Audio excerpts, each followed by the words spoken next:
Hey guys, FirstinWeather here, back at it again with another video. This is my 2018-2019 preliminary winter forecast. It is August 15th, 2018, so I know it is quite early to be making a winter forecast, so that is why I've only kept this forecast to 3 factors, and I'll get more into that as we go later into the presentation. So again, this is my 2018-2019 preliminary winter forecast, and I will be covering the months from December through February, the months of meteorological winter, not astronomical winter, which is December 21st through March 21st, something like that. So let's get started. If I can get this to work, there we go. So, factors. For this winter forecast, this preliminary winter forecast, I will only be going through the El Nino, the PDO, and the NAO. Since it is so early, that is why I'm limiting this forecast to only 3 factors, the 3 main factors that really influence the United States winters the most. So that is why I'm only going with these 3 as of now, but I look forward to increasing the amount of factors I have as we get closer and closer to meteorological winter. So, with that being said, here are the factors that I will include for my second winter forecast, which I hope to release sometime around September 30th. This includes the El Nino, the NAO, the PDO, the AMO, and the AO. Factors that I would like to include for my third winter forecast, which I will release sometime around October 30th, late October: the El Nino, the NAO, the AMO, the PDO, sunspot activity, and the QBO.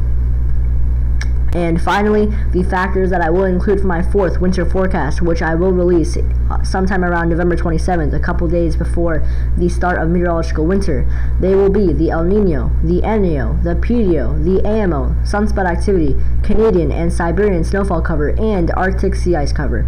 And as you can see, the graphic I chose for this is a pie, because now at the fourth winter forecast, everything has come together. All the factors have been analyzed, and I have a comprehensive and complete winter forecast. So now let's get started with this winter forecast. I'm going to talk a little bit slower now.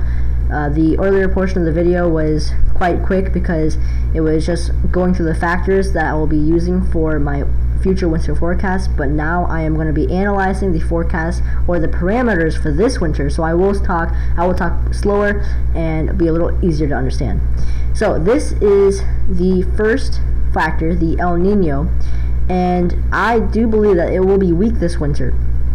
The El Nino, in my opinion, will be anywhere from 0.8 to about 1.0, and the graphic above, which is from IRI, the International Research Institute, and as you can see, it basically put in a bunch of models, and this is what it spit out. So the green line is the average or mean of all those models, and as you can see, it is at 0.8 to 1.0, which does fall under the weak category. Now, another thing that is important to discuss is the potential of a Modikai El Nino. A Modikai El Nino is different from a normal El Nino because in the Modikai El Nino, you have the warmest waters further west. Alright, so usually in a normal El Nino, you have the warmest waters hugging the coast of South America.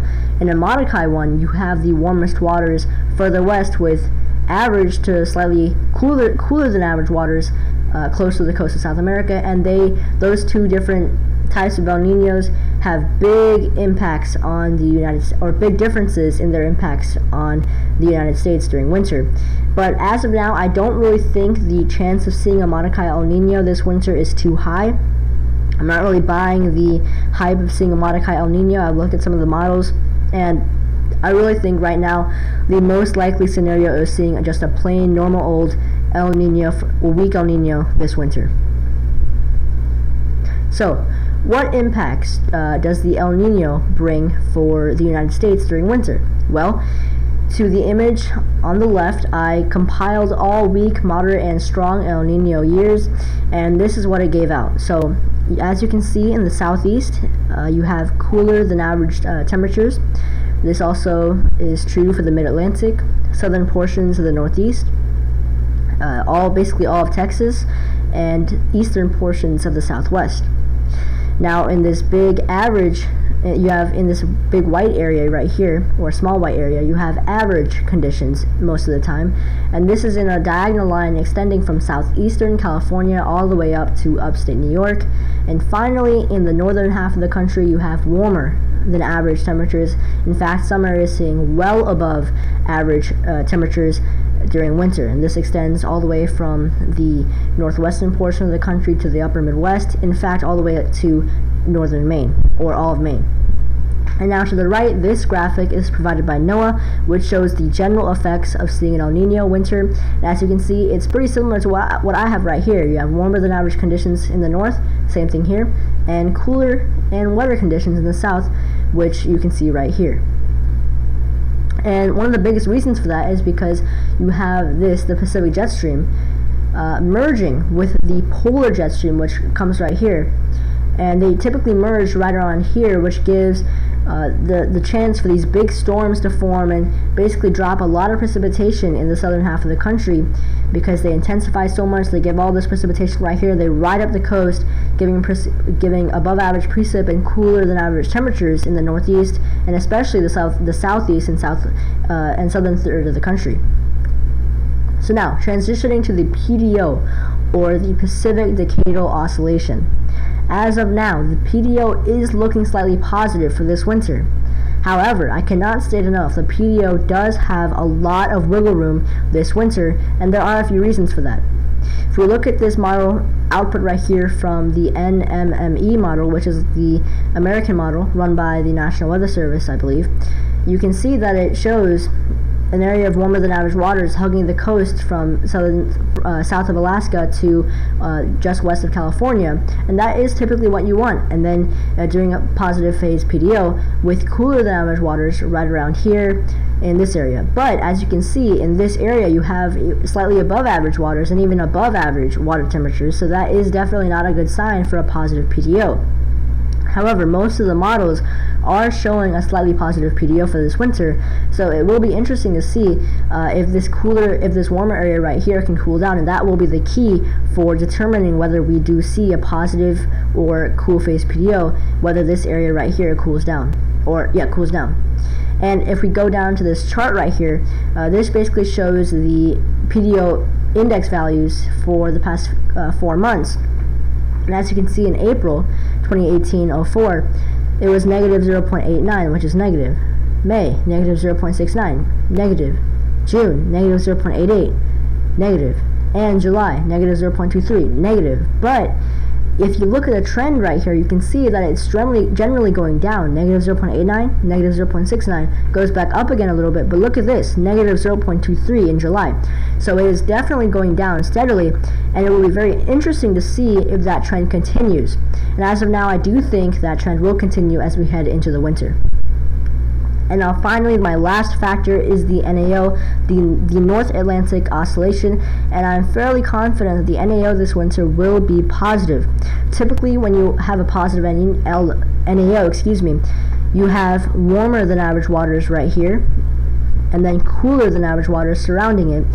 And this particular model is for this winter, December through February, and as you can see, that is exactly what it's showing. Warmer than average waters right here in this circle area right here, and then cooler than average waters south of Greenland, extending to western portions or eastern portions of the Atlantic Ocean, and then west of Africa, and then in the central Atlantic. And that is a key signal for a positive NAO. And again, I am quite confident that this winter will see a positive NAO. Now, as per weather models, this winter forecast will not be including weather models. As of now, I just don't think they have a good grasp on what this winter will bring, but I do look forward to including them in the second, third, and fourth forecast for this winter. So, analog years. Probably the most important part of making a winter forecast. You basically go back, see which years are, in your opinion, are most similar to the one that you're going to see this year, and you choose those years. So I went back and I looked for years that I thought that had a weak El Nino, a warm phase PDO, and a positive NAO, and these 4 years were the ones that really struck out to me. 1969 to 1970, 1987 to 1988, 1993 to 1994, and 2014 to 2015. So what do they result in? Well, in terms of temperatures, you had below average to even well below average temperatures in the interior portions of the Northeast, upper Midwest, and also northeastern portions of the Midwest. Then you had below average temperatures right here, extending from the mid-Atlantic, coastal regions of the Northeast, and also southeastern and southern portions of the Midwest. And then you had slightly below average to average conditions through the central portion of the country. This includes states like Texas, Oklahoma, Kansas, Nebraska, North and South Dakota, and also Florida.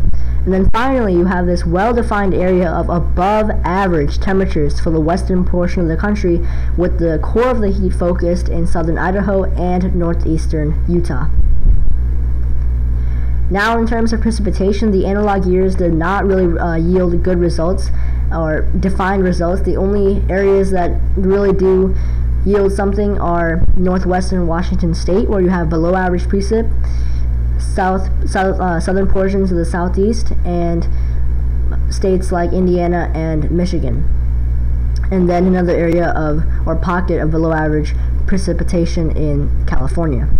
So, with these two analog years in mind, my own analysis of the factors, the NAO, PDO, and El Nino, I have made my very own precipitation and temperature forecast for this winter, December through February, and here they are. This is my 2018-2019 winter temperature forecast. As you can see, I am forecasting well below average temperatures in that dark blue area. Going south, I'm forecasting below average temperatures for the lighter blue color, and finally I'm forecasting slightly below average temperatures in this light blue shade right here. In this white color, I'm forecasting average temperatures for this winter. In this yellow shade, I'm forecasting slightly above average temperatures. In this orange color, I'm forecasting above average temperatures. And finally, in this dark red color, I'm forecasting well above average temperatures for this winter. Now going deeper, breaking it down state by state, the well below area includes states like Michigan, eastern and central Wisconsin, northeastern Illinois, northern Indiana, northwestern Pennsylvania, upstate New York, and central New York. The below average conditions area includes states like Virginia, Iowa, Minnesota, most of Missouri, Tennessee, North Carolina, South Carolina. This light blue shade right here focuses on states like Florida, southern Georgia, central and eastern Texas, Oklahoma, Nebraska, North and South Dakota. And this white area right here focuses on states like central and western Texas, almost all of New Mexico, central Colorado, eastern Wyoming, and the eastern sliver of Montana. This yellow shade right here focuses on central Wyoming, central Montana, western Colorado, eastern Utah, and central and eastern Arizona.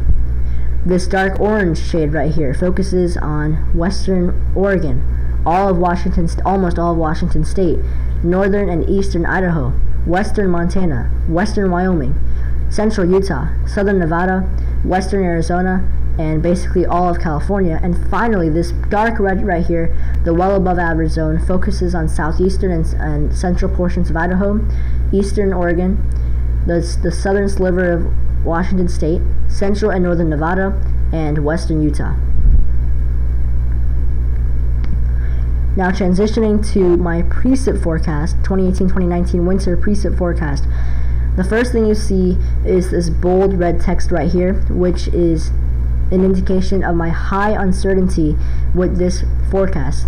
As you can see, the analogs were not that sufficient or significant in showing what this winter would bring in terms of precip, and also with the NAO, PDO, and AM, and NAO, I think that's what I said. El Nino, PDO, and NAO, excuse me.